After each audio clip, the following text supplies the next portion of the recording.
saben, tiene que ver con todo el sistema endocrino, se conecta con el hipotálamo y va a tener dos porciones, la parte anterior y la parte posterior, el lóbulo anterior y posterior. El anterior se denomina adenohipófisis y porque, como su nombre dice adeno, van a secretar. Y el posterior, o neurohipófisis, como ven, va a estar conectado con ciertos núcleos y va a tener más axones en su estructura. Y eso lo vamos a ver. Siguiente gráfico. Esa es la histología. La parte anterior, como decíamos, va a estar formada por glándulas, por células que secretan. Dentro de ellas vamos a tener células acidófilas, basófilas, acidófilas porque toman la coloración fucsia, basófilas porque toman la coloración morada y las que son cromófobas que no van a tomar ninguna coloración, ¿no? Y cada una va a secretar diferentes sustancias, diferentes hormonas. A diferencia de la adenohipófisis que está formada por axones, en este caso de las neuronas hipotalámicas. Solamente esas rayitas que ustedes están viendo son células nerviosas. Y eso es como se ve en la histología. Yo claramente puedo diferenciar la puntita de la posterior y el lóbulo anterior. ¿Okay? Entonces, siguiente. Cada una secreta diferentes sustancias, ¿no? Entonces, esto es a grandes rasgos, a mayor histología, como se ven las glándulas. Y en esta imagen, la chiquitita que ven que es de color azul, las células que se tiñen de oscuro son células que secretan ciertas sustancias. Por ejemplo, yo tengo un corte de hipófisis, un tumor en hipófisis, yo quiero ver si esas células secretan, ¿qué? No sé, TSH, entonces le hago justo el inmunohistoquímico para TSH y solo las células que van a secretar TSH se colorean. Entonces, cuando yo extirpan un tumor, un adenoma hipoficiario, y yo quiero saber si ha sido funcionante o qué célula estaba secretando, qué hormona estaba secretando, le hago esta coloración y puedo ver si secreta prolactina, si secreta TSH, etc. ¿No? Entonces, para esto me sirve la inmunohistoquímica, para ver el tipo de tejido que está proliferando. ¿Sí? Entonces, en la hipófisis posterior, que es más sencilla, van a secretar hormonas, la antidiurética y la oxitocina. Entonces, ustedes saben que la oxitocina tiene que ver con la contracción, en este caso, en lo que es el útero, la contractibilidad cuando posparto. Y en las mamas va a actuar a nivel de las células mioepiteliales para la eyección de la leche, ¿no? Entonces, la oxitocina y la hormona antidiurética. La parte anterior sí va a secretar más cosas, ¿no? Entonces, la hormona de crecimiento, que vamos a ver ciertos efectos, lo que es la parte, la adrenocorticotropina, que se relaciona o estimula suprarrenal, la hormona, la TSH, que estimula la tiroides, las hormonas gonadotróficas, en este caso FSH, LH, el testículo y ovarios, y finalmente la prolactina en la mama para la producción de la leche. Entonces, la prolactina, producción de leche, y oxitocina, secreción de leche. Siguiente. Entonces, el tumor más frecuente en la hipófisis se llama adenoma y se va a llamar adenoma hipofisiario. Entonces, el adenoma hipofisiario, como hemos visto, que puede ser secreto, puede producir una secreción o no. Entonces, son funcionantes o no funcionantes, así se clasifica. Y dentro de los funcionantes, los que más van a producir van a ser la hormona de la prolactina y la de crecimiento, ¿no? Entonces, eso puede ser una mezcla, pero la prolactina va a lo que es la cabeza. Siguiente, entonces, ustedes saben que la anatomía, ustedes están más expertos, se implica en la silla turca, recuerden que ahí está el quiasma óptico, y cuando empieza a formarse el tumor que empieza a crecer la hipófisis, que va a comprimir al quiasma óptico. Anterior, por favor, ¿no? Justo en el quiasma óptico ahí se está formando el tumor. Entonces, ¿qué sintomatología va a tener su paciente? Recordamos que es una masa, primero, dependiendo del tamaño, si es menos de 1 centímetro, microadenoma, si es más de 1 centímetro, macroadenoma. Si es un macroadenoma, como hemos visto el anterior, es grande, va a ser un efecto de masa. Entonces, su paciente que va a tener dolores de cabeza, ¿no? Va a haber un incremento de la hipertensión, de la presión intracraneana, hipertensión endocraneana, puede tener vómitos, dolores de cabeza, y si afecta al quiasma óptico, justo donde se va hay un cruce, va a haber un defecto visual que se llama hemianopsia bitemporal. Es decir, que las dos zonas temporales, las dos zonas externas, ustedes pierden la visibilidad en ambas zonas. De la zona oscura, ustedes solamente ven por la zona temporal, ¿no? Entonces, esa es la sintomatología. Siguiente. Entonces, es como ven esa imagen, ese tumor grande, ese ya sería un microadenoma. Ese es un macroadenoma que ya estaría ocasionando efectos más en su paciente. Y como ven, recordamos la histología de la hipófisis normal, tenía colores, diversos colores, ¿no? Acidófilos, basófilos, todos de diferentes colores. En cambio, en el adenoma es la proliferación de una célula única, monótona. Entonces yo veo proliferación de células igualitas. Entonces yo digo, no, esto no es normal, esto es un adenoma. Entonces ahí yo ya, si es que ya quiero ser un poquito más específica, le hago la coloración y digo, este es un prolactinoma, está secretando prolactina, ¿no? Siguiente. Ahí ven en la imagen, ¿no? Como se ve también un adenomito en la flecha. Siguiente. Muy bien. Entonces, el prolactinoma, ¿qué es lo que va a ocasionar? La prolactina tiene que ver con la secreción de leche. Si yo tengo un tumor desfuncional que estimula la mama, que va a tener mi paciente galactorrea. Entonces, es una paciente que puede vivir por galactorrea. ¿Qué más puede tener? Eso es un poco más frecuente en la mujer.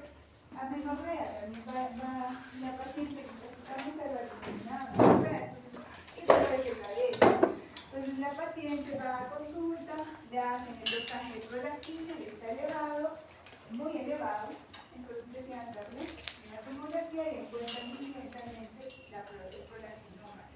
En el caso del varón es un poquito más complejo lo que es la clínica, ¿no? Porque lo que va a afectar va a ser la libido en el paciente. Nada más. Ahora, en el caso de lo que es la hormona de crecimiento, vamos a ver, que es el segundo adenoma funcional que vamos a tener, dependiendo a qué edad se está secretando esa hormona, yo tengo más cantidad de hormona de crecimiento, por lo tanto, recuerden que estimulaba los huesitos. Entonces, si ustedes son niños todavía, son niñitos, todavía tienen los cartílagos de crecimiento abiertos. Entonces, al momento de estimular la hormona, ustedes van a tener un crecimiento de todos los huesitos, es decir, van a tener un crecimiento grande, simétrico. A eso se llama gigantismo.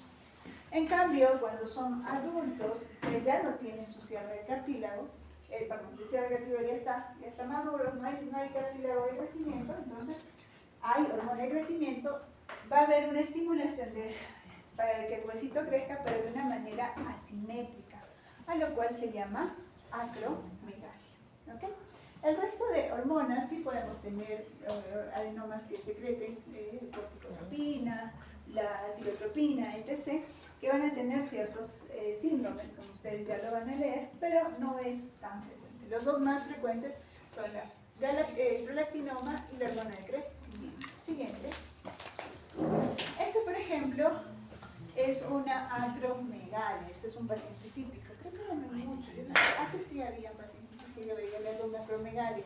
Como ven, el crecimiento no es uniforme, las manos se tornan así los dedos como cerquitas, manos grandes, torpes.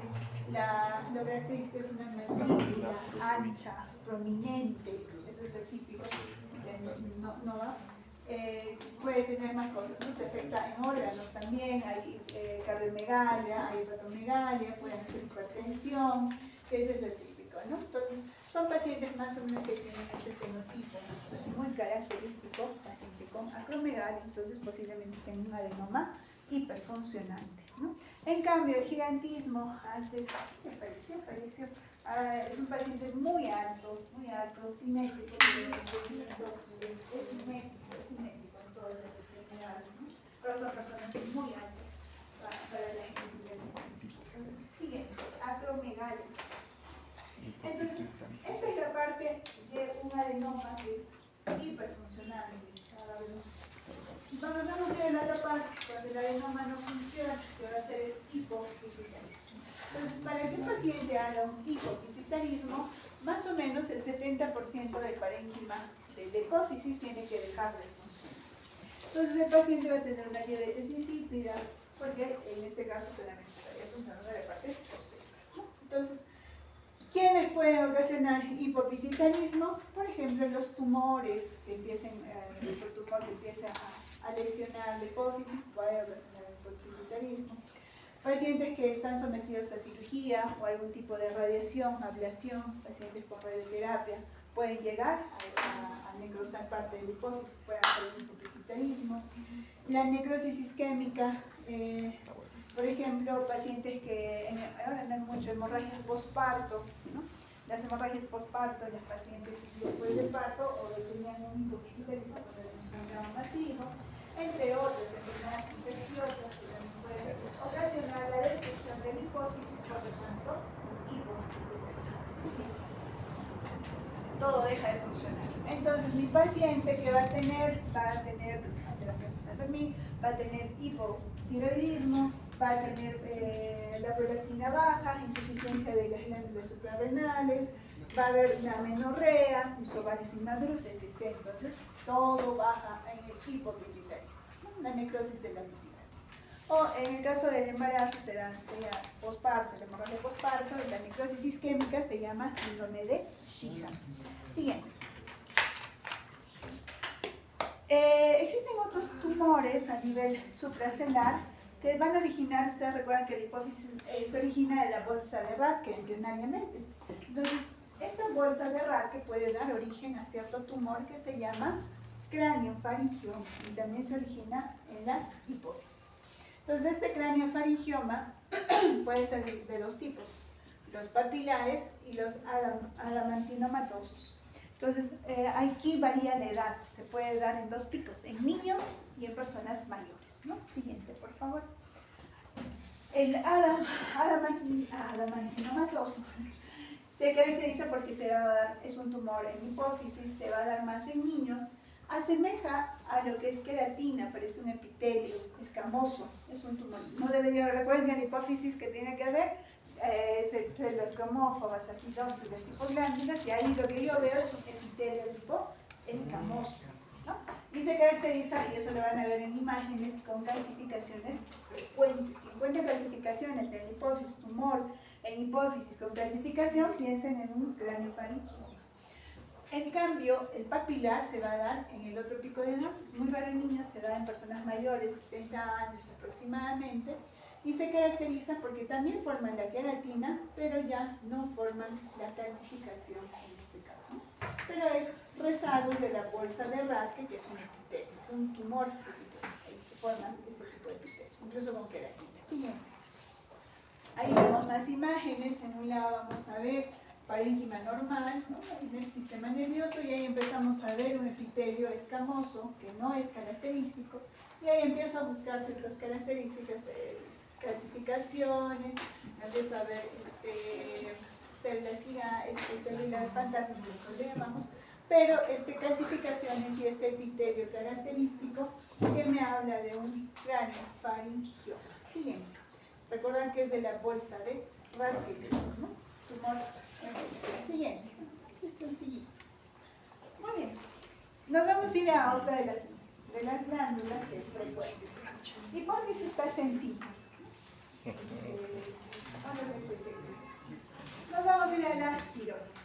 Muy bien, en la tiroides vamos a recordar que se ubica en la zona inferior del cuello, va a estar formada por dos lóbulos, derecho e izquierdo, y un istmo que la une, y cerca de ella tenemos a las paratiroides, ¿no? Entonces, siguiente. Ay, perdón, muy bien. Entonces, la tiroides, recordamos que si no han visto en anatomía, tiene un color medio pardo rojizo, los lóbulos, y en este caso van a observar que la histología está formada por los folículos tiroideos. Tengo mis células foliculares, y dentro de mis células foliculares que forman este folículo, tengo material coloide, y estas son las que se van a encargar de secretar las hormonas, ¿no? El T4, las T3. Y las células parafoliculares son células, como su nombre dice, paralelas a las células foliculares, que también van a tener una función. ¿De qué se encargan las células parafoliculares? ¿Qué cosa? ¿Qué secreta? Coloide.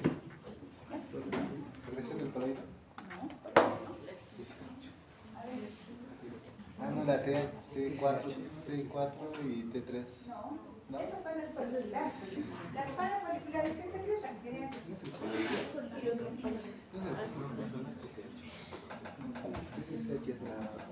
¿Qué hormona? ¿Qué hormona? William, ¿qué hormona? TSH. No, la TSH es la que la TSH viene de la hipófisis. La TSH se secreta en la hipófisis, viene acá, estimula las células foliculares y estas son las que van a secretar la T3 y la T4. ¿Cierto? Recuerden, todo lo que afecta es secundario, todo lo que es del órgano principal, si hay falla en el órgano principal es primario, si hay falla en la hipófisis es secundario y si hay falla en el hipotálamo es terciario. ¿Cierto? Muy bien. Ahí en el internet busquen qué secreta.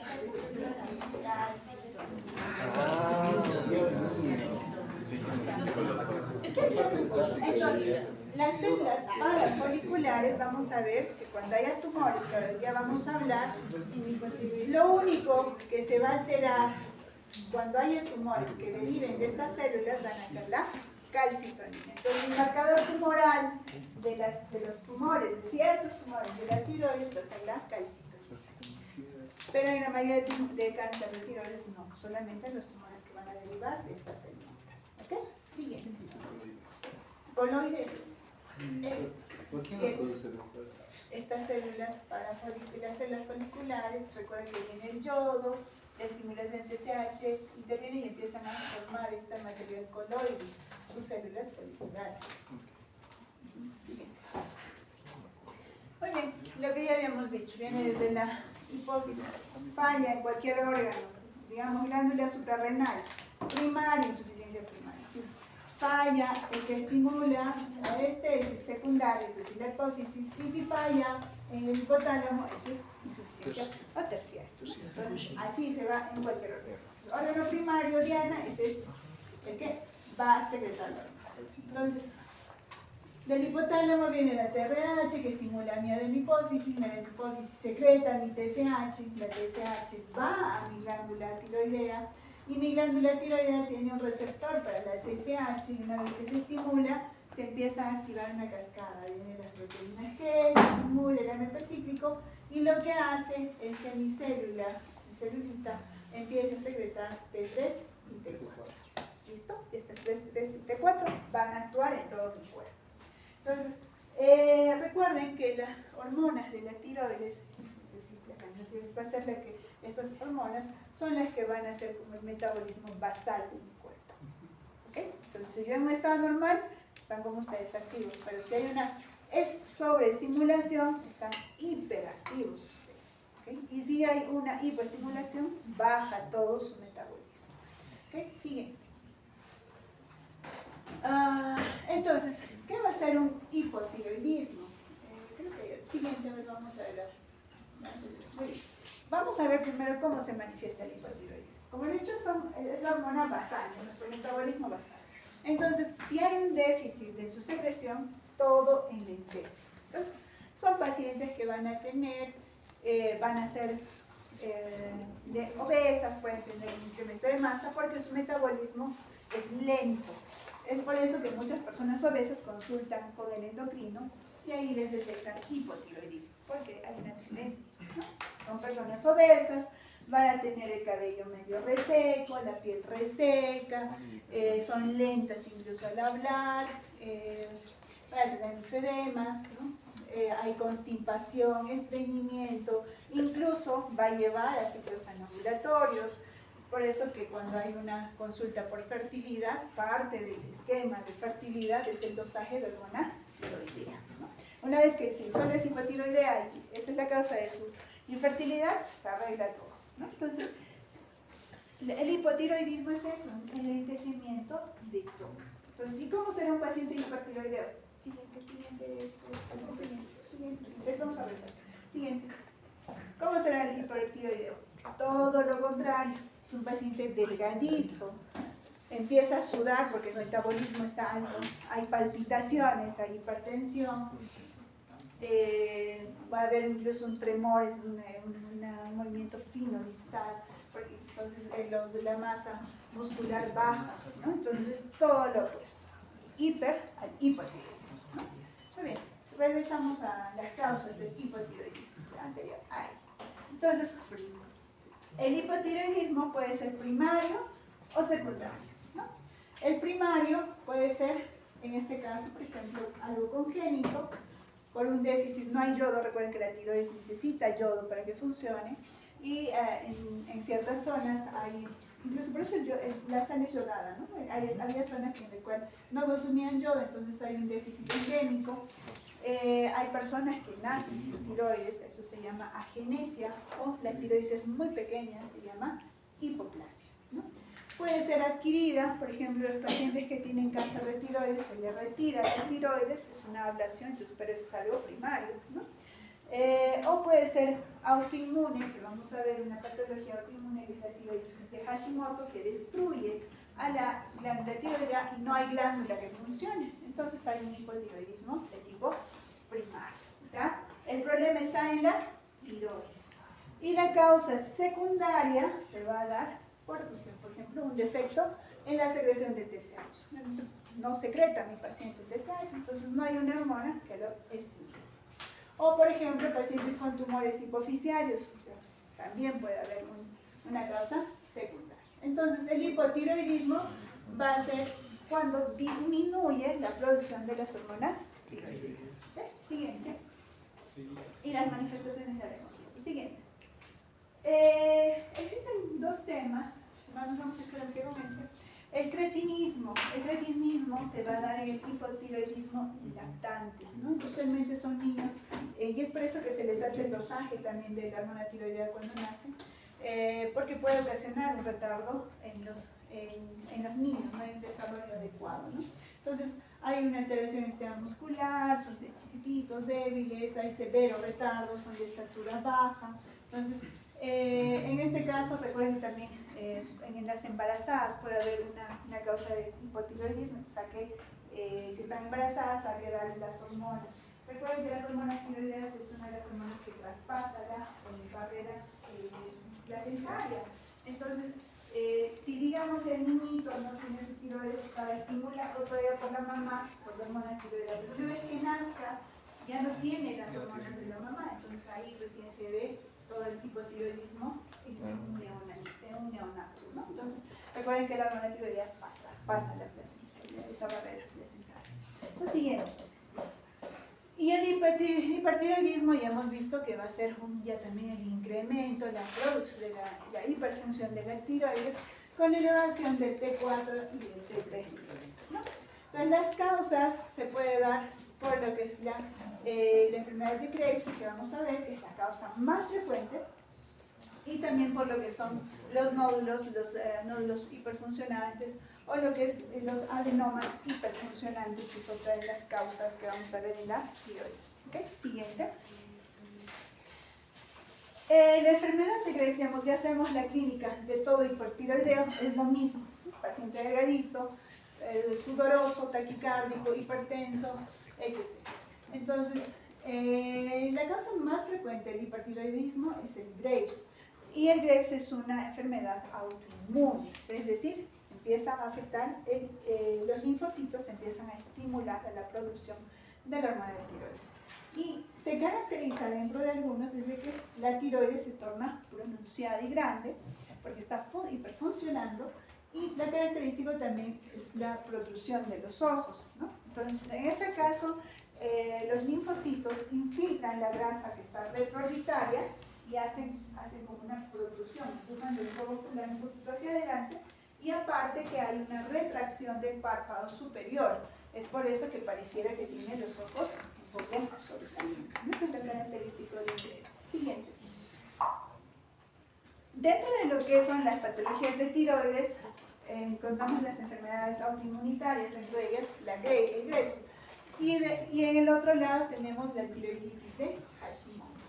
En la enfermedad de Graves, ya sabemos que es autoinmune, tengo a mi célula, mi linfocito B, recuerden que son los que recuerdan, son los que van a producir los anticuerpos, que después maduran en forma de célula plasmática, y la célula plasmática empieza a secretar lo que son los anticuerpos antitiroideos, ¿no? Entonces, En este caso, se unen a estos anticuerpos, a los receptores, y los van a estimulan a mi tirocito para que empiece a secretar hormonas. Entonces, ¿cuál es su cuadro?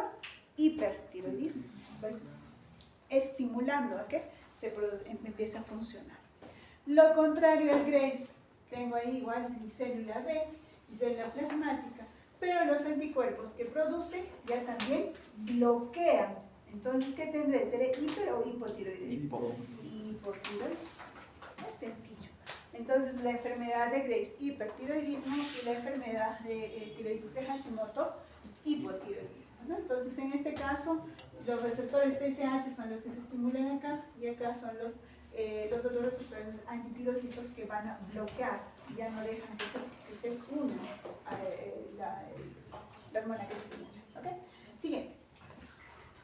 En la tiroiditis, en la enfermedad de Graves, como hay una hiperfuncionalidad, ya no veo, recuerden los folículos tiroideos, retrocedemos, Gaby, por favor, todos recuerdan ahora, por ejemplo, retrocede, hasta la histología de glándulas tiroideas, ahí, anterior, perdón, siguiente, ahí, recuerden esta imagen, cómo se ve un folículo tiroideo, se ve redondo, el material coloide y las células son pequeñas, y las células, eso es lo normal, ¿ok? Esa es la histología normal. Ahora vamos al Graves. Siguiente, ahí. Ustedes en el Graves debería ver así redondito. En el Graves yo ya no veo esas estructuras. Acá veo un redondito, ¿sí? Y veo unas cositas blancas que me están hablando de que mis células foliculares están hiperfuncionando, están aumentando. Y empiezan incluso a proliferar, que forman estructuras como papilas. ¿Ven? Hay unas estructuras ya no folículos, sino papilares. Entonces, puedo ver esta histología, recuerden, pero no tiene una vasculatura. Eso es lo característico. Forman papilas, pero sin un tallo o un core fibrovascular. Eso es lo característico del Graves, ¿no? Siguiente. Y otra de las patologías que ustedes van a encontrar son las tiroiditis, que es la inflamación, ¿no? Entonces, dentro de ellas habíamos visto la tiroiditis de Hashimoto, que vamos a tener a los anticuerpos tiroglobulina, entonces ahí hay un bloqueo. Siguiente, los otros en el otro de los receptores, ¿no? Como es una enfermedad autoinmune, yo empiezo a bloquear, hay linfocitos que están atacando a mi glándula tiroidea.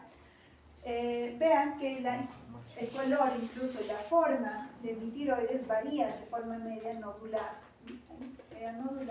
y el corte histológico, yo veo pequeños folículos, se reducen, y la gran mayoría está formada por linfocitos, incluso con centros terminales, es decir, asemeja un ganglio linfático, un órgano linfóide.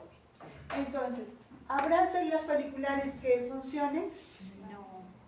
Entonces, usualmente las tiroiditis inician con un cuadro de hipertiroidismo porque empiezan a ser atacadas y células foliculares que sobreviven estimulan. Entonces, inicialmente el cuadro clínico inicia con un hipertiroidismo, pero como mis células foliculares ya están siendo infiltradas por linfocitos, ya no tengo células foliculares que actúen, entonces el cuadro pasa de un hiper a un hipotiroidismo y mi paciente es hipotiroideo. Entonces, esta es la tiroiditis de Hashimoto, una de las tiroiditis frecuentes que vamos a ver. Siguiente. Tenemos tiroiditis aguda que se va a dar por las infecciones bacterianas, ¿no? Eso es lo más frecuente que se tiene, y también por los hongos. Existe otra tiroiditis que se da en el posparto, que es la tiroiditis subaguda o no dolorosa. Siguiente. Existe la tiroiditis granulomatosa, habla de Kervain, que se caracteriza, como su nombre dice, forma granulomas, o sea, mi tiroides está reemplazada por una inflamación granulomatosa, incluso con células gigantes, ¿no? Y en este caso, ¿quién estimula esto? Los virus, ¿no? Los virus, recuerden, bacterias, también virus. Siguiente. Y la tiroiditis de Rieder, que es una tiroiditis que fibrosa. Ven, yo ya no veo parénquima, sino veo una fibrosis. Acá veo folículos tiroideos, pero en el resto, fibrosis. Entonces, a eso se llama tiroiditis de Rieder. ¿Okay? Siguiente. Y cuando hay un crecimiento, hay nódulos hiperfuncionantes, ahí van a ver el bocio. Ya no es tan frecuente, antes veíamos muchos más pacientes con bocio. Ahí el nódulo. La tiroides, vean que está totalmente deformada, parece nodular, y el corte de lo que los folículos eran chiquititos, vean los folículos se tornan mucho más grandes, de diferentes tamaños, ¿no? Entonces, ese es un bocio multinodular funcional. Siguiente. Muy bien, estamos bien. Generalidades. Las patologías de tiroides, lamentablemente, son más frecuentes en mujeres. ¿Okay? Son más frecuentes. Y dentro de las patologías hemos visto que por ese tipo de hipertiroidismo puede haber tiroiditis, y también vamos a ver las neoplasias. Y lamentablemente vemos gran cantidad de neoplasias tiroideas. Si yo veo una neoplasia, encuentro una neoplasia, es un nódulo, a eso se llama nódulo tiroideo. Cuando yo encuentro un nódulo tiroideo en mujer, la probabilidad de que sea benigno es alta. Si yo encuentro un nódulo tiroideo en varón, la probabilidad de que sea maligno es alta. O sea, son pocos los varones que tienen un nódulo tiroideo, y de esos pocos, la probabilidad de que sea un cáncer es mucho más alta que una mujer. ¿Okay? Pero van a haber un montón de mujeres con nódulos tiroideos que en la mayoría son neoplasias benignas. ¿Listo? Entonces, recuerden de hacer la folicular, parecía una glándula, vamos a recordar. Entonces, la neoplasia benigna de tiroides se va a llamar adenoma. ¿De qué células? Foliculares. Sencillo. Esta es la neoplasia benigna más frecuente. Vamos a la parte maligna. Vamos a tener 4 neoplasias malignas. ¿Okay? Su contraparte, si hay un adenoma, va a haber un carcinoma folicular. Va a haber un carcinoma papilar y va a haber un carcinoma anaplásico. Estas 3 neoplasias derivan de las células foliculares. Y recordamos de las células parafoliculares, ¿no? ¿Recuerdan de esos curitas que están ahí? El carcinoma medular deriva de las células parafoliculares. ¿Ok? Entonces, sencillo. Son solo 4 neoplasias malignas. De las neoplasias malignas, la más frecuente, carcinoma papilar. El que tiene peor pronóstico, como su nombre dice, el anaplásico. ¿Ok? Entonces, y el más frecuente, doctora, ¿tiene cuánto de sobrevida? Tiene años, eso se controla. Entonces, si es que encuentran un cáncer papilar en algún familiar, no es agresivo y todo, tiene un tiempo de vida muy largo. O sea, no es como un cáncer que los va a matar. ¿Van a morir por otra causa? No por el cáncer de tiroides. ¿Ok? Exceptuando que sea el anaplásico. El medular también es un poco agresivo, pero el anaplásico es más agresivo. ¿Ok? Entonces, carcinoma, neoplasia maligna más frecuente de tiroides, papilar. ¿Ya? Y eso sí, porque tengo un montón de casos de pacientes. Eso van a ver cuando hagan tiroides, endocrino, cuando hagan radio, van a ver un montón de nódulos tiroideos. Siguiente. Entonces el nódulo tiroideo se ve como esa masa, así un nodulito. Entonces, ¿qué es lo primero que se hace? Tengo un nódulo, a veces es incidental, solamente van y se les toma la ecografía y encuentran el nódulo. Antes de extirpar un nódulo, tengo que saber si es bueno o malo. Entonces, ¿qué va a hacer el endocrino? Va a pulsar ese nódulo con una agujita finita, la hinca y hace un extendido, ¿no? Y eso nosotros lo vemos. Y de acuerdo a eso, nosotros informamos en un sistema y decidimos si es benigno, si es malo, y dependiendo. Si es un adenoma, que es un nódulo benigno, solo se extirpa este nódulo. Y si es maligno, se extirpa toda la tiroides. Doctora, ¿por qué se extirpa toda la tiroides? Porque en estadística se ha visto que muchas veces no solamente hay un nódulo, sino en el otro lado encontramos microcarcinomas o otro tipo de neoplasia. Entonces, mejor le extirpan. O se ha visto que en un tiempo, en años posteriores, vuelve a ser otro nódulo en la tiroides que ha quedado, ¿no? Entonces, por estadísticas, se extirpa toda la tiroides. ¿Ok? Eso es un carcinoma. Dime, es quiste. Hay quistes también en la tiroides. Entonces van a ver que sacan el líquido, está en la tiroides así grande, sacan el líquido, se reduce. Y muchas veces introducen alcohol, un tipo de alcohol, que hace que el quiste ya no se llene de líquido. Entonces, van a ver eso también en práctica del COVID. ¿Okay? Entonces, una vez que se define con la biopsia, meto la agujita, saco células, lo extiendo, yo lo veo, le digo es tal cosa, se decide si se opera o no. En ecografía también, chicos, van a ver el TIRADS, que es la clasificación ecográfica, van a ver ciertas características. Cómo son los bordes del nódulo, qué forma tiene el nódulo, si es más alargado, es más horizontal, si es más oscuro o no, si tiene calcificaciones o no, si tiene vasculatura o no. Entonces son ciertas características que se suman y se da la escala del TIRADS. De acuerdo a eso, también el radiólogo indica si es benigno o maligno.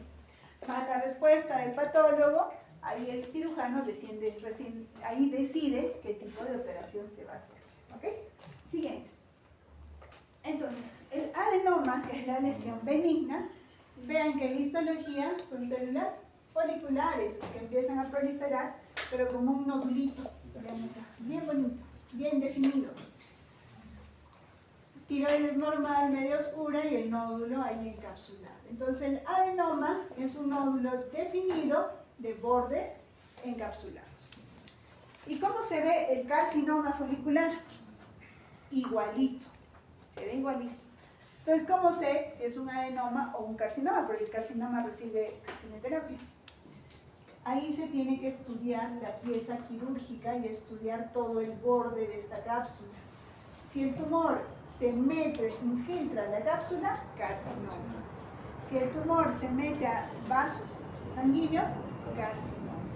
Pero si no, y está definido, se llama adenoma. Es por eso que es importante que ese nódulo tiroideo sea estudiado adecuadamente y todo el nódulo, en especial toda la cápsula. Porque solamente un foco de infiltración ya me dice que ese es un carcinoma. ¿Okay? Entonces, siguiente, por favor, Gabriel. Siguiente, vamos a ver. Siguiente, nos vamos al siguiente. Ahí. El carcinoma, igual, tienen los folículos que están proliferando, tiene la cápsula, pero si se mete, infiltra la cápsula, carcinoma. ¿Okay? Ahora sí, retrocedemos. Muy bien. Me olvido. Van a estudiar, eso sí es las mutaciones que hay. Son 4 mutaciones frecuentes en tiroides. Genéticas, porque hay cánceres familiares, hay cánceres que son familiares en la tiroides. ¿Okay? Entonces, estudian las mutaciones, chicos, ya les estoy diciendo. Muy bien, retrocedemos. Ahí. El benigno adenoma folicular, el maligno carcinoma folicular, y ahora regresamos con los mayores. La neoplasia más frecuente, carcinoma papilar. Vemos el lóbulo tiroideo, vemos la neoplasia, no tiene la cápsula como el adenoma, no tiene para nada la cápsula, y la superficie es media arenosa como papilas, por eso se llama papilar, y porque en la histología forma así como esto, papilas. Por eso se llama papilar. Doctora, pero el Grex también tenía papilas. Exacto, el Grex también tenía papilas. Recuerden quién era vascularizado, las neoplasias malignas. Entonces, cuando yo veo un tallo, como acá, el vaso sanguíneo, fibrovascular, papilas con tallo fibrovascular, eso es un cáncer. ¿Ok? En cambio, en la hiperplasia papilar, en el Grex, solo es una hiperplasia sin la vascularización. Y las otras características que vamos a ver. Siguiente, Gaby. Desde el punto de vista histológico, y eso sí, aprendan, porque esto es frecuente, y esto pregunta también, examen de ENAM, examen de CERU, entre todos, preguntan esto. Son las características del cáncer papilar, porque es frecuente, es la neoplasia más frecuente que vamos a ver. Había un dibujito, una caricatura, que se llamaba Annie, la huérfana Anita, como quieran llamar. Entonces se caracterizaba porque, los ojitos, vean cómo son, ¿tienen pupila? No, están blancos, están vacíos. la cromatina de mis células neoplásicas están vacías igual que ellas. ¿Sí? Entonces, cromatina laxa o en vidrio esmerilado es una de las características histológicas. Siguiente característica histológica. La membrana celular se invagina y forma como una pseudoinclusión. Ven, acá tengo el núcleo, porque está toda la célula, y dentro del núcleo tengo como otra vesícula. Pseudoinclusión. Otra característica histológica. Entonces, cromatina en vidrio esmerilado o los ojos de Ana huérfana. Primera característica, inclusiones, pseudoinclusiones intranucleares, cuerpos de samoma o calcificaciones, y eso es lo que el radiólogo en la ecografía ve. Cuando hay calcificaciones, yo tengo sospecha que sea un cáncer. Por eso, los cuerpos de samoma. Siguiente característica. Estructura papilar, nuevamente veo muchas papilas ahí. Siguiente. Y acá vamos a ver, ¿no? Entonces, ¿dónde hay una bonita para que vean? Siguiente. Ya. Núcleo, pseudoinclusión intranuclear, esas son unas de mis fotos. Hay hendiduras en grano de café. Yo veo ahí mi núcleo y veo una rayita ahí en el medio, hendiduras de grano de café. Siguiente. Más pseudoinclusiones, y en esta estructura veo una rayita, igual que en la de arriba, una rayita en el medio. Esas son las hendiduras en grano de café y los cuerpos de samoma. Entonces, vamos a hacer nuevamente todas las características histológicas del carcinoma papilar de tiroides. Formación de papilas. Segunda, pseudoinclusiones. Tercera, cromatina laxa en vidrio esmerilado o los ojos de Ana huérfana, si quieren recordar. ¿Okay? Cuarto, las hendiduras en grano de café. Y quinto, los cuerpos de samoma. Dentro de las características que ustedes podrían se preguntan. Entonces, ese es típico de un cáncer papilar, de carcinoma papilar de tiroides. ¿Okay? Siguiente.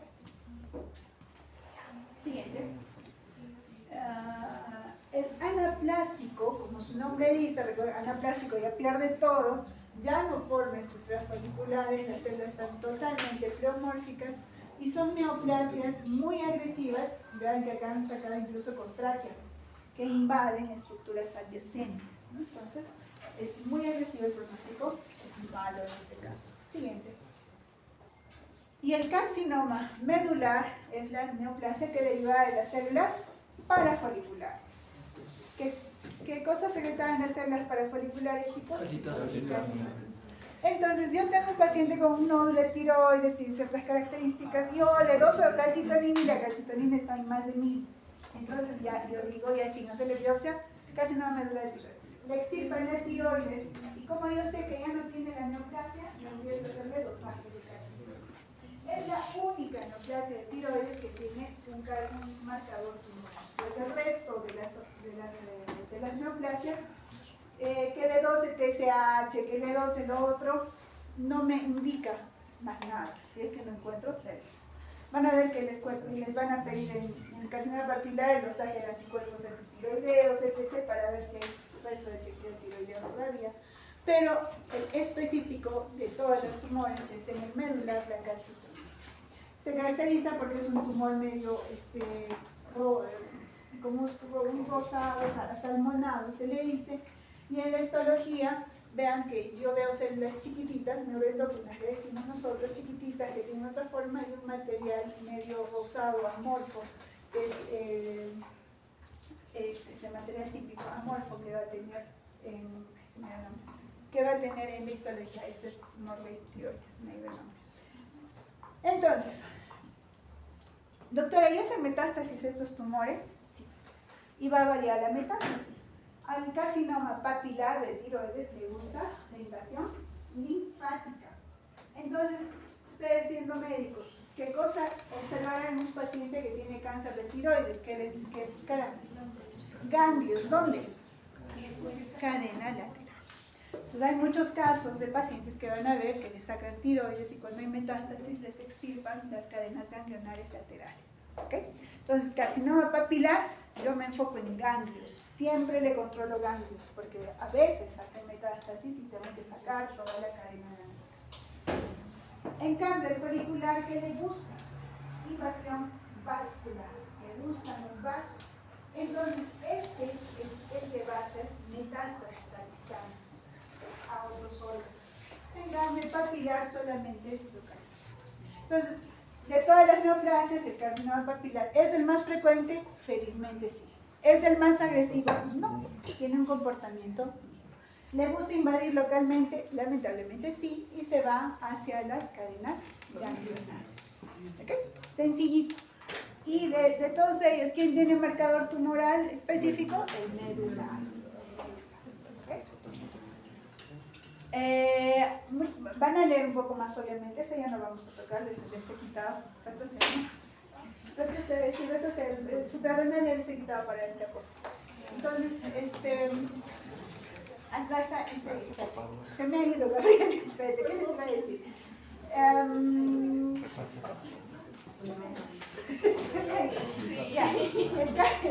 Ya, chicos, en general eso es, la tumores de tiroides, nódulos de tiroides, eso es. Más frecuentes encontramos los benignos. Si es varón, recuerden la probabilidad de que sea maligno es alta, felizmente es el papilar. ¿Okay? Entonces, si ven algún familiar, ustedes tienen un carcinoma papilar de tiroides, no se asusten. Es algo que se saca y queda, bueno, dependiendo, ¿cierto? Se recibe yodo y se hace controles nada más. Tiene buen problema. ¿Okay? Muy bien, con eso acabamos. Van a ampliar obviamente sobre todos los conceptos. Vean sobre mutaciones de tiroides. Listo. Acabamos la clase de hoy. Muy